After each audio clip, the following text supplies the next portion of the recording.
सुबह होने पर राजवीर की आंख खुली तो उसने पाया कि अवंतिका उसके साथ बेड पर नहीं थी।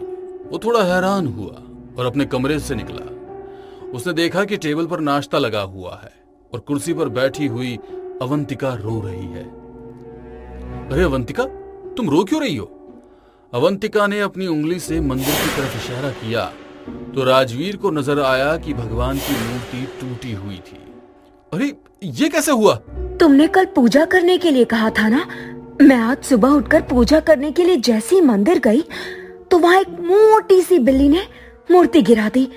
तुम सोचोगी कि ये मूर्ति मेरी गलती से टूटी है तो गुस्सा करोगे, इसीलिए मैं रो रही हूँ। इस पर राजवीर ने अवंतिका को गले से लगा लिया। मैं भला बेवजह तुम पर गुस्सा क्यों करूंगा? तुम भी बेकार में ही रो रही हो, स्टूपिड। अवंतिका के आंसू वापस से उसकी आंखों में चले गए और उसके चेहरे पर रहस्यमयी मुस्कान छलक आई। तभी किसी ने दरवाजा पीटा। अरे प्रथमेश, तुम? कल रात से पापा गायब हैं और वो रात आपके घर ही आए थे, है ना? क्या वो कहीं जाने की बात कर रहे थे? वो तो अवंतिका के बारे में बात करने आए थे। जा कहां सकते, मुझे क्या पता। प्रथमेश काफी जवान और हैंडसम लड़का था और अवंतिका उसे ललचाई नजरों से देख रही थी। ठीक है, मैं चलता हूँ। आपको नजर आए तो आप मुझे बता देना। बेचारा कितना परेशान है, भगवान करे वो जल्दी से इसको मिल जाए। राजवीर ने नाश्ता किया और फिर ऑफिस के लिए रेडी हुआ। अवंतिका ने उसे टिफिन दिया और राजवीर के चेहरे पर मुस्कान छलक आई। आज पहली बार घर का खाना खाने को मिलेगा। Thank you. ऑफिस जाइए, कहीं आपको देर ना हो जाए। राजवीर ने अवंतिका को किस किया और घर से निकल गया। आज वो जैसे ही ऑफिस पहुंचा तो रश्मि ने उससे सवाल किया, तुम कल ऑफिस क्यों नहीं आए थे? और तुमको कितने कॉल किए मैंने, तुमने एक भी रिसीव नहीं किया। क्या बताऊं कल मेरे साथ क्या क्या हो गया। मुझे तो यकीन ही नहीं होता कि अवंतिका मेरी जिंदगी में आ गई है। क्या मतलब है तुम्हारा? कौन अवंतिका? अरे वही लड़की जिसको हमने पार्क में देखा था। परसों रात मैंने उससे बात की और तभी बारिश शुरू हो गई। बारिश से बचने के लिए हम दोनों एक कुटिया में गए और फिर एक दूसरे के करीब आ गए। वो सुबह उठी तो उसे बहुत गिल्ट फील हो रहा था, तो मैंने उससे शादी कर ली और उसे अपने घर ले आया। ये सुनकर रश्मि की आंखों से आंसू छलक आए और ऐसा लगा जैसे उसका सब कुछ उससे छिन गया। वो अपने कैबिन में गई और आंसू बहाने लगी, लेकिन राजवीर अभी भी अवंतिका को याद कर रहा था। रात के वक्त अवंतिका किचन में खाना बना रही थी। तभी अचानक से वो चीखने लगी। वो अपने चेहरे पर हाथ रखकर चिल्ला रही थी। उसने आईने के सामने जाकर अपना चेहरा देखा। उसके एक गाल की स्किन किसी बूढ़ी औरत के जैसी हो गई थी, जिससे वो बहुत ज्यादा भयानक लग रही थी। मैंने कल उस ऋषभ को मारा, लेकिन उसकी उम्र 30 साल से ऊपर थी, इसीलिए मुझे कोई फायदा नहीं हुआ। अगर मैंने जल्दी ही किसी जवान मर्द का खून नहीं पिया तो मैं पूरी तरह से बुढ़ी दिखने लगूंगी। मुझे जल्दी कुछ करना होगा, जल्दी। तभी डोरबेल बजी। अरे इसको भी अभी आना था। उसने अपने चेहरे को पल्लू से ढका और दरवाजा खोला। अरे अवंतिका, क्या हुआ? ये चेहरा क्यों ढका हुआ है? वो मैं जो मन्नत मांगा करती थी ना, अच्छा वर मिलने की, आपको याद है? हाँ हाँ याद है। उस मन्नत के हिसाब से वर मिल जाने के बाद शादी की तीसरी रात को अपने पति का चेहरा देखने से पहले मुझे उस पेड़ की आरती करनी थी। ठीक है, चली जाना। अवंतिका ने राजवीर को खाना खिलाया और फिर उसको रूम में भेजने के बाद थोड़ा सज धज कर बाहर निकली। वो ऋषभ के घर पहुंची तो प्रथमेश बाहर लॉन में कुर्सी पर बैठा था। वो उसके सामने जाकर रुकी। आप तो उस राजवीर के साथ रहती हैं, है ना? हाँ, मैंने अभी अभी आपके पापा को देखा है, यही बताने आई थी। ये सुनकर वो कुर्सी से उठ खड़ा हुआ और पूछने लगा कि वो कहां पर है। अवंतिका ने उसे अपने पीछे आने को कहा और आगे बढ़ गई। जंगली रास्ते पर ये दोनों आ चुके थे और अब उसकी पायजेब की छम छम बहुत तेज सुनाई देने लगी थी।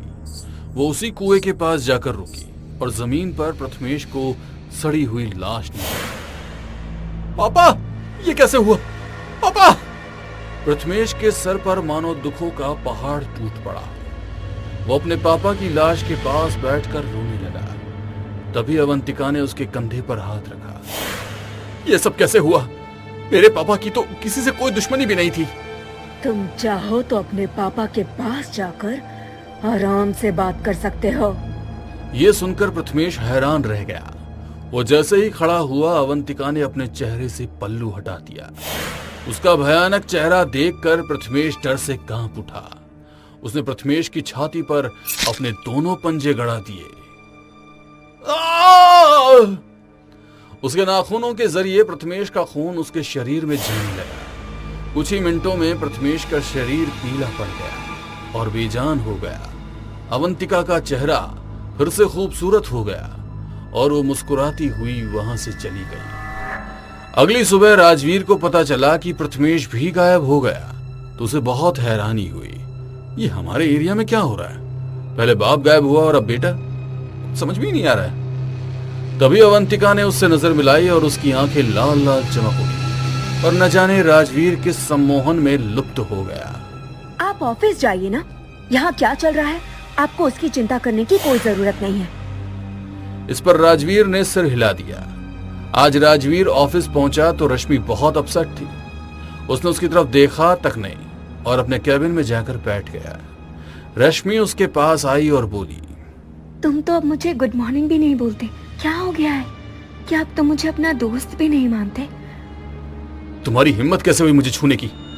राजवीर ने रश्मि की कलाई बहुत जोरों से जकड़ ली और उसकी आवाज भी भारी हो गई और आंखें भी लाल लाल चमक उठी। छोड़ो छोड़ो मुझे, मुझे दर्द हो रहा है। रश्मि उससे दूर हटी और वापस अपने कैबिन में आ गई। ये राजवीर इतना कैसे बदल सकता है? वो मेरे साथ इस तरह का बिहेव तो कर ही नहीं सकता। उसकी आंखों में अजीब सी चमक थी। मुझे पता करना ही होगा कि उसके साथ हो क्या रहा है। रश्मि ने कुछ सोचा और बोली, हाँ, एक बार राजवीर ने मेरे मोबाइल से अपने घर पे कॉल किया था। शायद मुझे उसकी मम्मी से बात करनी चाहिए। उसने लंच में ही राजवीर की मम्मी को कॉल करके सब कुछ बता दिया। क्या कह रही हो तुम? राजवीर ने शादी कर ली, वो भी हमें बिना बताए? यही तो मुझे समझ नहीं आ रहा है। और मेरे साथ भी उसका बिहेवियर बहुत बदल गया है। उस लड़की को जब से उसने देखा है, पता नहीं क्या हो गया है उसे। मुझे तुम्हारी बात बिल्कुल भी समझ नहीं आ रही। मैं आज ही वहां आ रही हूँ। राजवीर की मां मालती उसी वक्त नोएडा के लिए निकल गई। रात के 8 बजे तक वो नोएडा पहुंची और रश्मि से मिली। पहले मैं जाकर राजवीर से बात करती हूँ। मुझे तुम्हारी बात पर यकीन ही नहीं हो रहा। ये दोनों राजवीर के घर पहुंची तो वो अवंतिका के पास बैठा हुआ उससे बातें कर रहा था। राजवीर बेटा। अरे माँ, आप ऐसे अचानक कैसे आना हुआ? तुम मुझे देखकर खुश नहीं लग रहे। ये बताओ कि ये लड़की कौन है? माँ, मैंने शादी कर ली है और यही आपकी बहू है। ये सुनकर मालती को गुस्सा आ गया। उसने अवंतिका का हाथ पकड़ा और गुस्से से बोली, कौन है तू? क्या जादू किया है मेरे बेटे पर तूने? बता। ये देखकर राजवीर को गुस्सा आ गया। उसकी आंखें लाल लाल चमक उठी और वो बोला, ये मेरी बीवी है और मैं इसके खिलाफ एक शब्द नहीं सुन सकता। उसने मालती को धक्का दे दिया। राजवीर, इनको छोड़िए। आइए, आप मेरे पास आइए। उसकी तरफ देखते ही राजवीर का गुस्सा उड़नछू हो गया और वो अवंतिका के पीछे पीछे कमरे में चला गया। राजवीर, भला मुझे अपनी माँ को कैसे बेइज्जत कर सकता है? हे भगवान। तभी उसकी नजर मंदिर पर पड़ी तो वहाँ भगवान की टूटी हुई मूर्ति रखी हुई थी। हे भगवान, ये तो बहुत बड़ा अपशगुन है। रश्मि बेटा, आओ बाहर चलो। वो रश्मि के साथ बाहर आई और घर से थोड़ा दूर पहुंचकर बोली, राजवीर पूरी तरह से उसके वश में है। ये कोई आम लड़की नहीं लग रही मुझे। तो मुझे किसी ऐसे इंसान के पास लेकर चलो जो भूत बाधा हटाता हो। कोई है काम लायक? इस पर रश्मि ने कुछ सोचा और फिर कहा, हाँ, मैं एक ऐसे इंसान को जानती हूँ। ये दोनों एक बड़े से घर में पहुंची। वहां अंदर जाने के बाद इनको एक औरत बैठी नजर आई जो दिखने में कोई तंत्रिका लग रही थी। कहो, क्या बात है? रश्मि और मालती ने उसको शुरू से लेकर अब तक की